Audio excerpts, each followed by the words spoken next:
106 miles to Chicago. We got a full tank of gas, half a pack of cigarettes. It's dark, and we're wearing sunglasses. Hit it. Wow!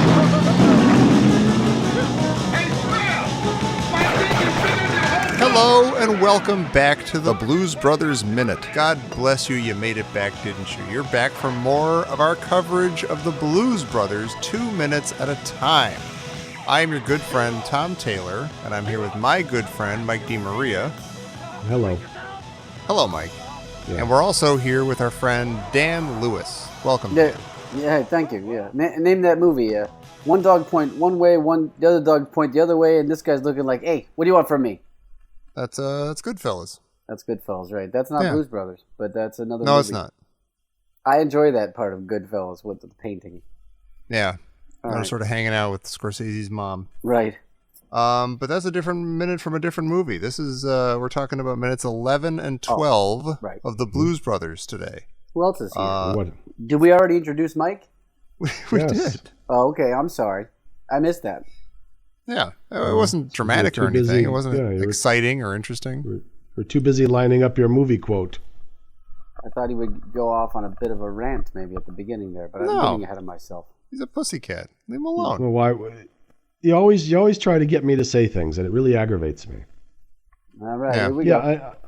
I'm with Mike on this. Yeah, I'm in the treatment. I'm in my treatment. Okay, fine. Yeah, now backing up, last we heard, Mike was about to get into some kind of treatment. He was about to, take some time off of work, take care of some business, get his ducks in a row, Uh-huh. and so now you're all It was cured? a bit Is that what delayed. we're to understand? Yeah, it was He's a bit staying in delayed. Calmwood. All right, just settle down. Stop talking over me. Sorry. All right, that's Yeah. part of the reason why I needed the treatment in the first place. Whole Right. goddamn world keeps talking over me. Ooh. No, I said so. I had to get through these meetings, and then I was planning on going in on a Monday. Right. Right. And I got a call on the Friday before, saying, you know what, we don't have any room for you. No. So you can't come in on Monday. And I said, well, what the fuck? You know, I took the time off of work. You know, I put in for my family medical leave. Like, yeah, we don't have any room because you had people coming in from the hospital intake. You know what I mean? They had an intake problem. You know, so I had a couple. It took me a couple extra days to get in, but I got in last Wednesday. So tomorrow it'll be 1 week in the treatment program. Oh, okay. And can we ask how it's going? Well, it's not going swimmingly, I could tell you that. Oh. But Well, how's it supposed to go? It's interesting. We doing some coloring. I actually did some coloring yesterday. Oh, yeah? What'd you color? Some adult coloring. I ripped a page out of one of those books, a lot of circles, and sat there and colored. Beautiful. You know, Right. working on some techniques for calm, self-soothing, as they like to call it. Is it on your fridge? Your colored No. in picture? No, I didn't finish it. Oh, okay. Earlier, No rush. earlier in the week, just pressing for updates, Mike simply sent Tom and I, listeners, sent Tom and I a puzzle, like a 72-piece puzzle of a duck. A picture. Yeah. Yeah. It was in the occupational therapy room, yes. But that was where I did the coloring yesterday. But no, it's that was already done when I walked in there. Somebody else did the duck. Oh, okay. Oh, okay. But, yeah. It didn't look like your work. No. I could But tell. every day, I drive over to the hospital, right? Right. I drive over to the hospital, I go in the lobby, and everybody's going up, right? Everybody goes up to see the doctors up. Mhm. I go down. It's like the fucking Manhattan Project. You got to go down past the low. I go past the lower level into the basement. We get no cell signal down there. In the bowels of You the know, building. Yeah, in the bowels of the hospital is where the We'll be adult treating day you in the program. boiler room. Yeah, Where the monsters live. yeah. Oh, it's been interesting. All right. Sounds interesting. It's been interesting. Do you have any sense? I don't even know what to ask. Like, do you have a sense that you're on the right path or something? Yes. Okay. Yes. Yeah, I had my ups and downs. You know, sometimes You go, what the hell am I doing here? Yeah. That comes on like day 2. Yeah. What the hell's going on here? Sounds like you might be with a bunch of extreme cases or something. And you might be saying, I'm not that guy, am I? No, Right. Well, no, I think, but then you realize that everybody here is an extreme case, including you. Yeah. Me. Oh. Yeah. Right. But everybody there has come. Pretty much, I'm the only one that didn't go in via the hospital. Oh, interesting. Right. So pretty much everybody that's there has already done like a 2-week stint in the hospital. Yeah. Okay. Mm-hmm. And they're all You're like outpatients? a ringer. Yeah. Well, they were inpatients at the hospital. Yeah, but now They had checked with this themselves program, Yeah. they come and go. Yeah, but this is like the day after they got released, they start the program. Wow. Right. So a lot of them are talking about being home for the first time after being in the hospital, Yeah. and Now, how many hours a day are you in these bowels? from 9 to 2:30. Wow. I would love to have that. Very schedule, regimented. just in You have general. You sent a picture of a lot of Sanka packets. I have all the Sanka you can drink, Nice. decaffeinated. Yeah, we got Sanka. no We got caffeine photos in of that. Sanka and a 72-piece duck puzzle, and just little snippets of info. Yeah. Some graham crackers. Yeah, they have lots of graham crackers. So if people need to take their medications, they have something to chew on. Right. But I just go in there and just start with about 6 or 7 graham crackers before. Yeah, take those down. I do the same. Yeah. I'd like a graham cracker right And now. That sounds delightful. Before we get to the Blues Brothers, we'll get to it in a minute. And they had, every once in a while they'll have someone who's got a question, just for a moment of levity. And one of the questions was, all right, waffles, pancakes, or French toast? They go around the room, right? Yeah. First person, pancakes. The whole room just goes, oh, I love pancakes. Oh, pancakes. Oh, God, I love pancakes. Then the next person, yeah, pancakes. And everybody goes, oh, I love pancakes. The crowd pleaser. Love pancakes. Yeah. But everybody's just going on and on. Yeah. Next person, waffles. Same amount of people. Oh, God, I love waffles. I'd love a waffle right now. Oh, God, I can't American disagree with hot anybody so waffles far and in blah, the blah. story. Right, they're all correct. Yeah.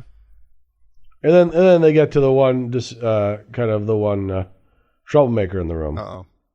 And he just looks. He's always staring off in the other direction, and he just says, "I like omelets." As a joke, And I was everybody going to goes, say oh omelets. yeah, That wasn't one of the choices, That right? wasn't one of the choices. Omelets. that's the point. He's a troublemaker. And that's what the group leader will say. That's come on now. That's pick one of the choices, and he's like, "I like omelets." And then they skip over him, and they go, "French toast." Oh God, I love French toast. Oh, French toast. Yeah. Yeah. What'd you choose? I said pancake. You can never go. It's pancakes all the time. Okay. Pancakes are great. Now, all three of the things were sweet, right? They didn't. Oh, yeah. They didn't give you any Yeah, that's savory the whole choices. point. I mean, what kind of restaurant is No. this? Yeah. No They're just saying. salmon, eggs, Benedict, Well, or they're just anything? saying. Right. Out of the 3, which one do you like best? That's all Okay. they're saying. Corned beef hash. Corned beef hash. But there is. I'll say one more thing, and then we'll get off Okay. the subject. Whenever there is some downtime, the social worker will always say, "Does anybody have a joke?" Oh boy. And every time they say that, Oh boy. and I'm Bob gonna Einstein. do it before I. Right, exactly. Before I leave that place, I'm gonna launch right into it one time. As soon as I say anybody got a joke, Right. and I'm just gonna launch right into little boys walking down the hall. Two ladies walking on a bridge. No, he said, little boy's walking down the hall. He hears noises coming out of his parents' bedroom. He opens the door, sees his dad wearing nothing but a pair of chaps. And he's just going to town on his mom. He says, "Honey, leave. I'll come and tuck you in a minute." The mom and dad finish the deed. And the father goes down the hall towards his son's room. He hears this noise coming out of his son's room, about like passionate sex coming out of his son's room. He walks in. He sees his son on top of his grandma. Son looks at him and says, "Not so funny when it's your mom, is it?" Yeah, that's great. I love that. That's a classic joke. That's how I'm you gonna make wait. friends. I'm gonna wait. Probably on the last day, Yeah. or like there towards you the go. end of the day. Say, "I got a joke. I'm just gonna Do launch it, right yeah. into it." Woman's worried about the size of her opening. Her what? Her It's like, opening. her what? Her opening. door Oh my God. Ah, Opening. that's the funniest I'll see thing it. ever. It's technical. It's And like this a look- doctor The or winged something. gossip. Jerry Seinfeld gets a look on it, it's like he scrunches his face. It's a gross opening. So I'm just gonna plow right through it. Let me get through it. Winged gossamer of love. let me Yeah, get- let me get through it. I'll be home like the winged gossamer of your love. I think that'd be great though to be able to just if they open that door one more time. Yeah. Yeah. I'll just launch right into that joke. Yeah. Gotta be It's fantastic. not so funny when it's your mom, is it? And then they You're gonna sit be the there, star. like you tell the joke, and if they just sit there just blinking at you after you're done, shocked by what you've done, just wait, Yeah. give it like a beat, Yeah. and then go, pancakes. Pancakes, motherfuckers. I choose pancakes. Yeah. Fine. I just grab a fistful of graham crackers and leave. Yeah, right. I'll be out of taking there. these for now. Hum, hum. Oh. All right, All listen. right, you want to give us the bookends? I'm going to give you the bookends. I'm going to give you a little rundown. We're talking about minutes 11 and 12 this time. Mhm. These minutes begin with Jake. They're in the car, the new Bluesmobile. Jake tells Elwood to fix the cigarette lighter. We talked a little about that last time. Elwood drives him to their old orphanage, and they debate whether or not you can lie to a nun, because Jake said he was going to go see her, and now he's saying I was lying. And they finally go up into the up the stairs to the office, and the minutes end with Jake and Elwood about to enter the Penguin's office. Right. That's what we're talking about today. Yeah. Yeah. Didn't we spend like most of last time talking about the cigarette lighter? Yeah, I think And there was saying a- that, Yeah, like- yeah, because yeah. Yeah. well, what I said is I always thought the gag was the lighter was actually worked, but then he lit his cigarette with it and threw it out like a match. Yeah. Yeah. But it didn't. It actually didn't work. Right. And he throws it out. But I said it would actually have been funnier if it did work, and he flicked it out like a match. Yeah. And then said, fix the cigarette lighter because it's missing apparently. Because I always right, like it wasn't his fault. So I always thought that was the joke.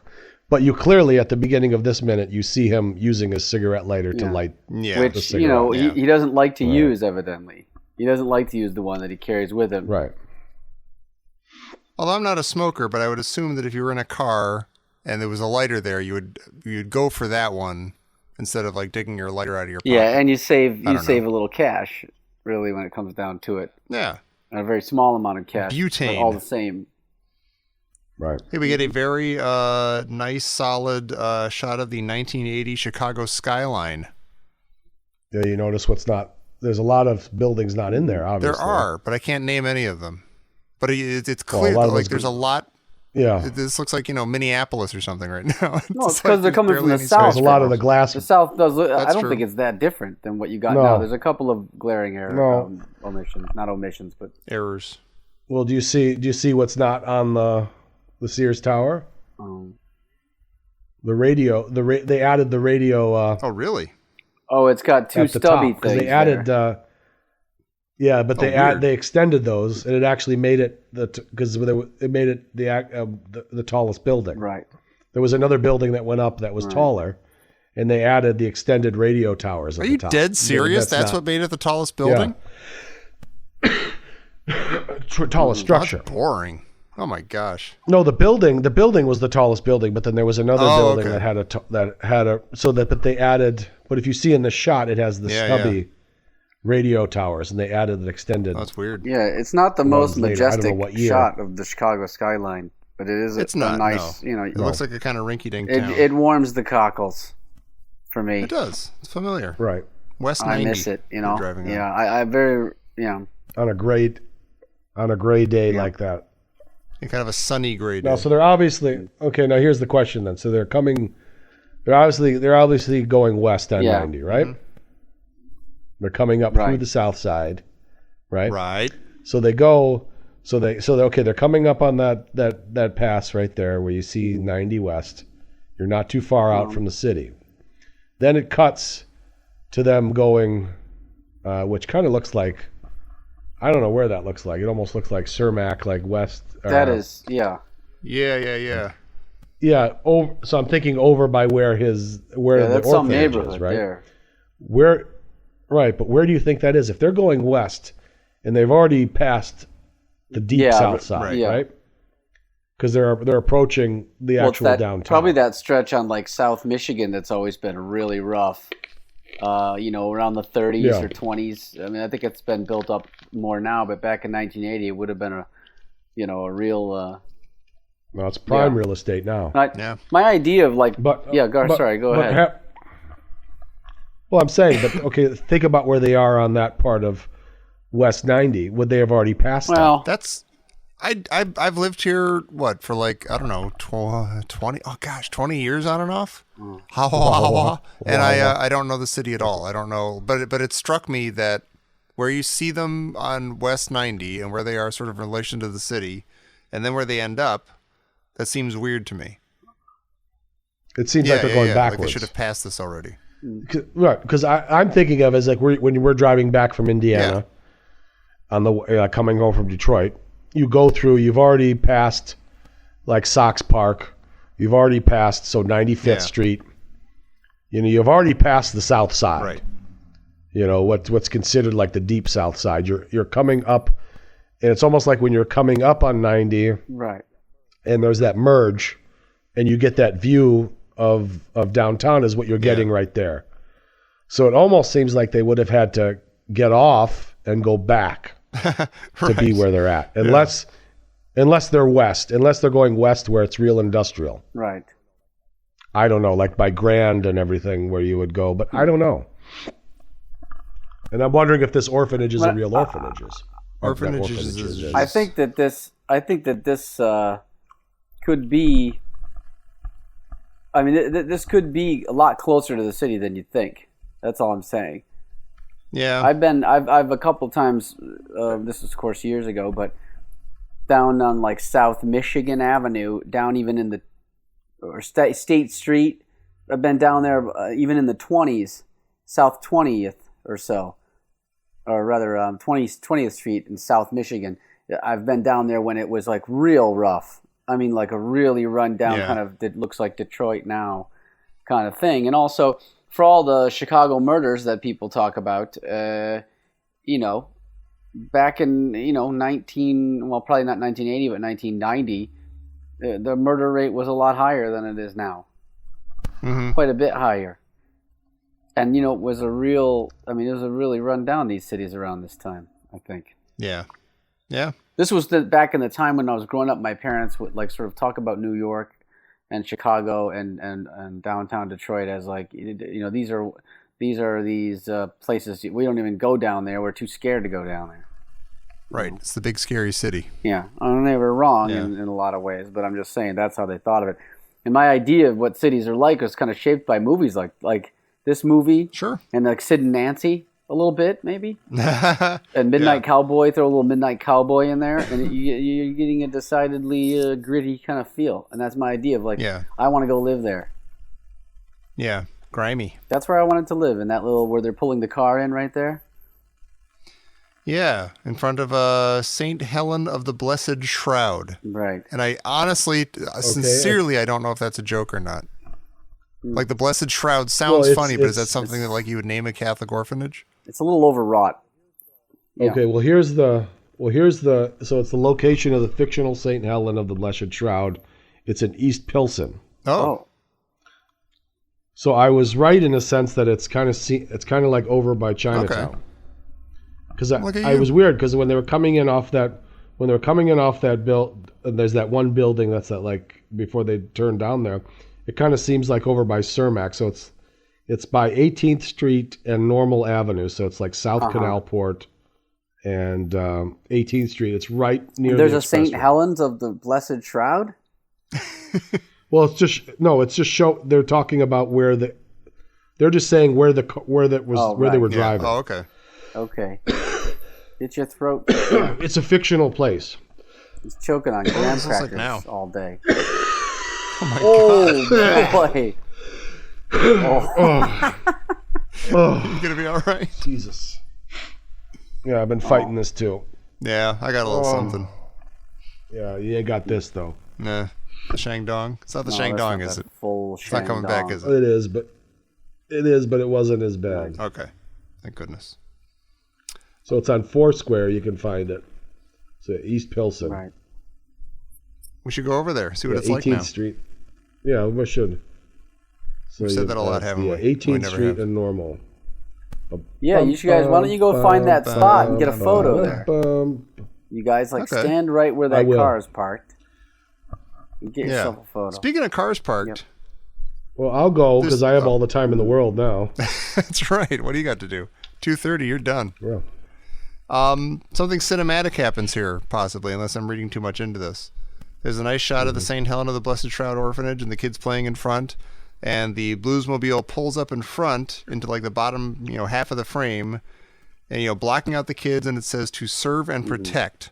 So is this foreshadowing of the mission of the Blues Brothers that they are going to serve and protect these kids in this orphanage for the rest of the movie? That's how I thought about it, Tom, but I wasn't sure. Yeah, really? I thought that same thought, but I don't know if I was, again, it was sort of like your thing about the joke. I don't really know if that's intentional or if it was just the way the shot is composed and it's just an incidental thing. Right. Yeah. But then, author's intent is often considered bunk and worthless. It's whatever we, the audience, bring to it. So we're the final judges, and since there's two of us and only one John Landis, we I win. know about that stuff. It's totally appropriate, and it's a thing. Right. No fucking way. You know what I like about this whole sequence is that we don't see how Elwood gets Jake out of the car and into the orphanage. Yeah, I love it. Like he just gets out slowly. The suggestion being that he could not keep himself out. He had to go. Either that or just it may have just been Elwood comes over and opens the door, puts his hand on his shoulder, kind of leads him out of the car. Yeah, like Jake was going to come willingly. He just needed a little guidance or something. Well, that's the next scene. It shows him with his hand on his back. Yeah, exactly. Right. Yeah, and his shoulder walking. They're all the way inside already by the next time we see them. Mm-hmm. You have to yank him that far, and then he kind of calmed down. It was just kind of like. It's an interesting. There's an interesting thing about the pacing of this movie. I mean, there's. I'm not. No, that was my phone just deciding to go off. The interesting thing about the pacing of the movie is that a lot of it's really deliberate. It's really slow, intentionally so. Yeah. But then you'll get moments like that where they decide to go, something for comic effect. They'll just be like, "We're not going to show you that, but he got him inside." Right. Like later on, we see Jake when they're in the restaurant, they're trying to get what's his name, the maitre d' Murphy to join the band again. Mr. Fabulous. Mr. Fabulous. No, it's Mr. Fabulous. Mr. Fabulous. He's like, if you don't say yes, my brother and I will eat here for breakfast, lunch. He's just totally threatening. Like, it could have been that kind of scene with Elwood saying, come on, if you're not going to go in there, we're going to do this or something. Or, get the tire iron out of the trunk or something like that. But it's really just sort of like, no, I'll get out. I know what Jake's got to do. I'll lead him in there. This is how it's going to work. Simpler than that. I like it. It's a brotherly thing. Holy Christ, that's one bloody Christ, though. That it now. I was wondering. Do you think this is at all influenced by Carrie, which came out just a couple of years before this? No, I've seen crucifixes in church that bloody. Yeah, that's the thing. It's not I'll hard tell to you find what. I'll tell you. Creepy, bloody. No, I'll tell you a quick story here. Please do. So let's go back to 9/11, 2001. All right. Yeah.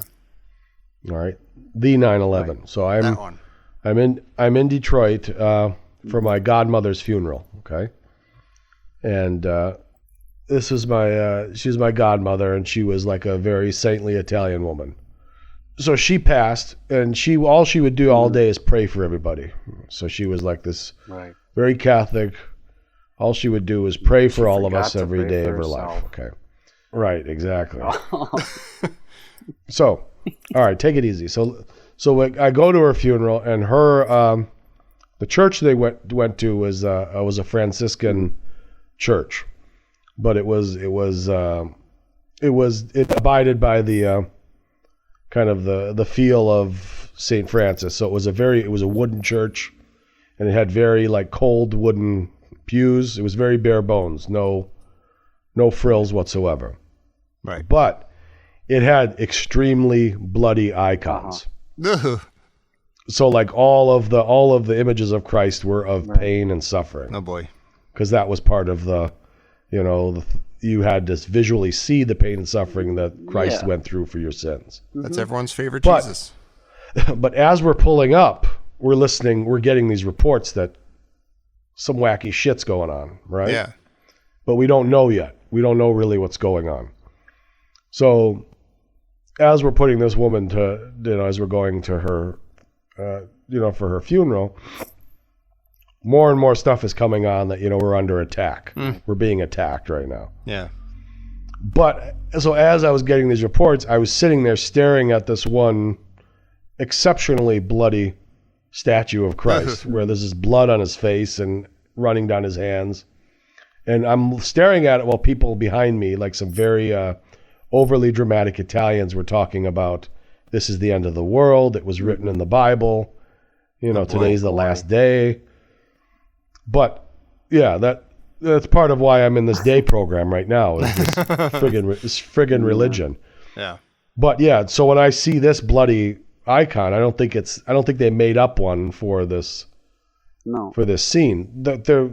You walk into certain churches, you'll see them just like this. Yeah. Yeah. Well, I've seen them before. I went to like a church in Mexico one time, just to look around, and it was real bloody, the Christ. And I like that. Real. Yeah. I mean, it's not. I hope that doesn't sound. It's not it's not a morbid fascination so much as that just seems like real commitment to me. These big bloody tortured Christ just hung up there on the wall for everyone, and I don't like what is the reason these other religions or these other sects, if you will, or Lutheran or whatever, what have you, Baptists, they've removed the Christ now, and to me, just the cross by itself, like in neon, and like as you drive through Texas or whatever it is, that's scarier to me than seeing a big dead guy hanging from the thing. Some big flashing, some flashing lights. You show me lights. that flashing light and the tent poles. Yeah. And the other thing, and that's scarier to me than just seeing a guy that's been completely obliterated on that thing. And yeah, there's a mob in there. This shot strikes me as funny. I mean, it's in a way. Because, tragedy plus time type of thing. It's a simple equation. Right. Well, I think that's the whole point of the Catholic view of it is a man hung on this thing for you. Don't you ever forget it, so you have to look at the man on it. How? Yeah. Yeah, so even when you wear it around your neck, you better have the man on that one. The bloody, beaten up man. Now think about that, okay? So the hanging people on the cross and crucifying them was, and I think when you think about religion, you think about, this was something that was only done to Christ. It's like, no, this was done to all. This is how they executed people. Yeah. So thousands and, everybody was put on a cross and crucified. So now do you imagine that was the form of execution, and now one just became iconed. Yeah. And for generations to come in the future, just thousands and thousands of years, people are going to wear jewelry of an execution. You're kind of getting at how insane it is. I mean, you really are. I mean, let's think about that for a second. You come down from another planet and you see this. What do you think of these people? You think this is nuts? Yeah. Oh, is this like some beautiful shape, or does this cross represent some achievement or some message from your God who, some achievement that they made, some beautiful... Yeah. No, you fucking alien. No, what the fuck's the matter with your eyes? Take a look there's a man on there. They nailed him to that, and he died slowly. I mean, if you're an alien and you land and you see beautiful. that, and then you see that it's basically a depiction of a torture that everyone wears around their neck, and you that's like when you pull off at the wrong exit, and you're like, I'm just going to go get gas at the next exit. I don't like the way this looks. Right, let's just breeze on through. We've all done that. We can make it to How many times have we done that? I've done that when driving from Florida, back up to Michigan. Yeah. You just pull off when back in college days, you pull off at an exit and it just doesn't feel right. Yeah. Something doesn't feel right. You're like, no, I'm not doing this. No. Yeah. I gotta die. And then your significant other goes, well, I gotta go to the bathroom, and you're like, well, next stop, and they go, but I gotta go. No, next stop. Yeah. Next galaxy. Yeah, there's some 15 minutes. Yeah, you can hold it. There's some real paranormal shit going on this exit. Yeah. So like Children of the Corn bullshit. the shot of them from the bottom of the stairs is absolutely beautiful. I mean, it's great. It's like it is just this gorgeous. Yeah. From the bottom of the stairs, both the stairway and the crucifix are kind of cast at this like unsettling angle, and it's just this shot would be right at home in the in Sir Carol Reed's The Third Man or Vertov's Man with a Movie Camera. I do love the turn off the lights sign. Yeah, it's great. We don't like too much lights. Is that Christ just wedged in there? I mean, it's not really even straight. Yeah, it looks really weird. It's very. It's almost flat. In there. It's almost flat facing down. Yeah, and it's like wedged in the corner. Yeah, it's just it's supposed to be looking right down upon you. And as they walk past it, you get a reaction shot basically of the Christ. Like he's like, "What do you want from me?" Just like the guy in the painting. Yeah, it's a living. Yeah, it's a living. Yeah, I think I have just enough young kid Catholicism in me and memories of that to recognize all of this stuff. Just the dark wood, and there's statues of people being tortured all over the place, and there's a kind of like prettiness to it, but also really dark and like, can I please just go outside? I'm begging you, just let me go outside and run around and play and kick a ball or something. I'll do anything. Yeah, you put that perfectly. That's exactly like my grandmother used to bring me, every time she came over, she would bring me a rosary. Yeah. Or, which I didn't know what to do with it. I just didn't understand this necklace that she gave me. Right. And then I was like, why a necklace? And then she'd bring me like a bloody Christ, to like, and I had this drawer full of rosaries and like bloody Christ. When you think about how weird that is. Yeah. Thanks, Grandma. Thank you, Grandma. I love you. And she'd go, "Oh, Danny boy, the pipes are called." She would sing that song every time. Your name's Dan. That's why. I was in when I was in Rome way back when.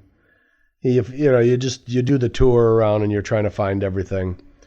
And there was one, it was just in like a busy street area, and there was this little building over there, like in the middle of where three roads came together, and they were like, you go in there, and that's where the stairs, where Jesus crawled up these stairs to see Pilate. Oh, wow. And I was like, what? Like when he was being beaten or something like that. All right. And I'm like, but it's right in the middle of the fucking city. And that didn't come to my mind. Yeah, they probably moved it here. I don't know what's going on. But you walked in there, and so there was these stairs, and you had to crawl up. I mean, what everybody did is you crawl them up on your knees. And there was these very hard stones. And I'm like, so this is the actual stairs that Jesus walked up to see Pilate. Yeah. Right. And I'm like, wow, that's pretty, I mean, whether you believe it or not, it's pretty friggin' powerful when you're like, yeah. Sure. You're at least near where that kind of stuff would happen. Right. But then there was these little like glass like holes in the it was like 2 or 3 of them, and they were said that's where Jesus's blood is in there. Oh wow. And I remember like, no, his blood's not in there. And this guy, he's like, yeah, his blood is in there. And I'm like, what? He's Italian, so he's talking like, right. And he's yelling at me to look, and I'm like, you gotta be kidding me. The blood's in there? And he's like, yeah. It's like, Jesus Christ, blood's in there. And I was like laying flat, like on this stair, like putting my eye up against this glass. And I'm like, I don't see any fucking blood in there. And suddenly your wallet was gone. Right. Yeah. And my butt hurt. Your wallet was transubstantiated into his pocket. Yeah. I felt violated. You guys aren't getting my jokes. Anyways. No, we got... I was going blue for a second there. That's awful. I woke up my stomach. I'm just trying not to encourage you. No, okay. Yeah, so yoink. No, but I was like, no, his blood's not in there. He's like, yes, it is. I bought in for it for a second. I'm staring, like I pushed my face as close as I could see. I could see I'd actually see some of Christ's blood. And I'm like, wait a minute, what the hell am I doing? Jeez, they're obsessed with this kind of this iconography and all the rest of it. No, wait, for that to be true, like in the day when that was all happening and Jesus was getting crucified, nobody thought anything about Jesus. Like his followers were into him, but most of the people were just like, oh, this punk who says he's the Messiah or something, whatever. Yeah. So like, but then people would have to like enough people would have to have enough control over those steps to guard for the next 2,000 years those spots where his blood dripped, yes, and make but sure yes. it never got rained away or anything. Or I'm going to go out on a limb now and say that's a nonsense story. it But if doesn't you, totally but hold if, water. but if you That read didn't your happen Bible, until- but if you read There it your is. Bible, you would realize that the minute Christ died on the cross, everybody there knew that he was the Lord. Oh, that's true. That rings Because- a bell. Because the sky got dark, Yeah. and everybody knew what they have In the done. Bible, Went, like though, Ralphie, right? they all went, ooh. Well, I'm just saying. If you're going to go by that, you could say like that, like Ooh, we shouldn't it have was. crucified him. Jeez. God, we just blew it, didn't we? We had our one chance. Do-over? Now we're screwed No? for Everybody eternity. knew it was best not to get caught. Right. Let's get back to the steps and make sure nobody touches that blood. That's But the least we Bible could do. says that. But did That's what I'm saying. Did any newspapers of the time corroborate this? Like he died. Oh, and the then sky darkening and everything? All I'm saying is if they would know immediately that, oh yeah, this was something significant, so maybe we should Yeah. take care of the relics. Well, Yeah. look, it's a fun story and everything, but It is a lot of fun. I hope. Everybody loves a I hope story. you're not believing in it greatest too story much, ever Mike. told. Although, I could save you from this day program if you get too much of that wrangling around in that nugget of yours. No, every Friday they have the chaplain comes every Friday Oh, Chaplain Charlie. and he does and he talked about what did he? Yeah, he came. What did we talk about on Friday? He came and we did a session. Man on, chooses stupid. Good. Does it really make a man good? hotter than any flame of human fire. Oh, I know. Oh. I know of the urges that befall a young man and kept from What the. percentage of our audience knows what we're talking company about? We just go into this for 5 minutes. yes. I would think 100%. It's only the three of us. Okay. Yeah. But we're having fun, and that's the important thing. Yeah, that's really. Yeah, the prison Charlie. Charlie. He was a great bullshit bastard. Bullshit. It is a really beautiful shot. This is a well shot film, I have to say. It is. It is. I never I really like this paid movie. attention or noticed until Even now. like Dan, you mentioned the reaction shot of the Jesus on the cross, but then the counter reaction of Jake and Elwood is just this movie's filled with shots like this, and I love them. Just like kind of blank Yeah. stares at something, just reacting like in such a huge way by doing absolutely nothing. Yeah, they're good at it, and especially Dan Aykroyd. He's Yeah. got kind of he Yeah. just tilts his head just a little, like he's wanting to respond but choosing not to. Yeah, Well, it's also easy because they're in sunglasses Right. the that's entire true. time. That helps. So their eyes don't have to. They're covering their expression. I'm thinking too of that scene like again at the I forget what the restaurant is where Mr. Fantastic or whatever his name, Mr. Fabulous. Shea Paul. And there's that one shot of like Dan Aykroyd by Shea himself, like Paul. looking through the window at everybody eating. Everybody like stops and stares at him, and he just stares back, and they're staring, and then he kind of goes on with what he's doing. But that kind of reaction shot is just beautiful. Just like his face, just kind of like taking stuff in, and you have no idea, like just totally inscrutable. You don't know what's going on behind those sunglasses, and it's kind of awesome. I mean, they smell bad. He's from the Bad News Bears. Yep. We're getting ahead of ourselves, but we're having fun. You get ahead of yourself. Now, what do you think of the door closing by itself? I love it. I love that. It's perfect. It's very funny. Yeah. It's a nice touch. Some movies might have like Jesus come alive and start saying something, but all they need is the door closing. That's beautiful. And we get some more of that next Yeah. time. And that's beautiful. This is not the first door that's closed that will close by itself. That's right. We're getting right up to a really good scene. We Yeah, are. we're We gonna are. This movie's getting really good, really Yep. quick. Yeah, we're gonna get Yeah. there. I don't want to tease it too much.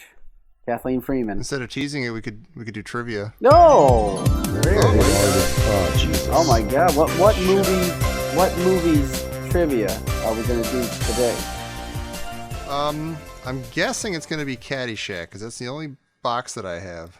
Okay, let's go with Caddyshack then. All right. And Mike doesn't sound excited about fucking that. Stupid. Why is it stupid? Just fucking stupid.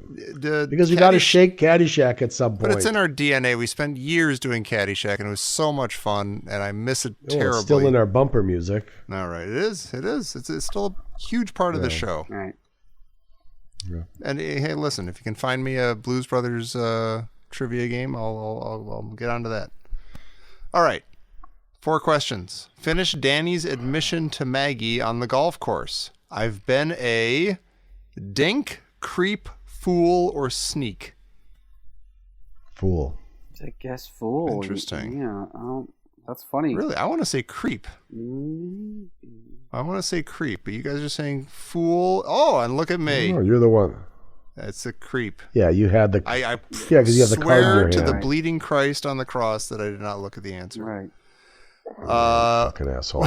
What drink does Ty give Lacey when she arrives at his house? Tequila, Coke, Seltzer. Perrier, Martini. That's a tequila. Perrier. Perrier. It is a Perrier, yes. Yeah. Gross, flat, re-kajiggered Yeah. Perrier. I do. Tuna which- colada comes to mind, but I think he just mentions that. Does he say that in the Don't movie? you remember his tuna colada? Tuna Something he colada? offers her a tuna colada, something like that. Oh my God, that's hysterical. I should see that movie. All right. Which of the following places did Ty's father and Judge Smales not go together? That's a good question. Prep school, war, Bushwood, university. You went to prep school together. You played golf together. You went to war together. They did not go to university together, University. I don't believe. That's correct. No. Mm-hmm. Oh, this is stupid. How many chapters are on the Caddyshack DVD? Oh, come on. Who fucking cares? The options are F, U, asshole. Yeah. I apparently the reject answer is the 28, question. but nobody cares. Yeah, that's no fun. I guess there was only 3 questions on that card. And that was trivia. Oh, that's a good one. Pretty good. I like that. Well, Listen. now that we've annoyed Mike with trivia for a movie we're not covering anymore, and we've talked about our minutes, I guess it's time for us all to go to bed. Yeah. And Dan will now sing us a song, carrying us out of the episode and all of us into our slumbers. Take it away, Dan. Oh, choose to make the best turkey sandwiches with light and Fluffy fluffy mashed potatoes. But Now I gotta buy them in the store frozen. From the store frozen. With by microwave Swanson. Microwave meal. And nothing against the people at Swanson. That's right. Cause they sure make a neat Turkey sandwich. But But it's nothing like hers. Nothing like hers. Nothing like hers. Nothing Nothing like hers. Nothing like hers. Nothing like hers. Hey, you scratched my ankle. Hey, thanks for listening to the show. Please find us online at bluesbrothersminute.com. That's blues, B-R-O-S minute. And then find us on Facebook at Blues Brothers Minute, same spelling, and at Twitter at Blues Bros Min. And if you want to support the show and get some fun stuff like early access to shows and postcards from the 3 of us, go to www.patreon, patreon.com/ditchdiggers. You'll be glad you did. And if you love this show, you will not hate the Caddyshack Minute, which you can find in the podcatcher of your choice, or you can head over to caddyshackminute.com. See you next time.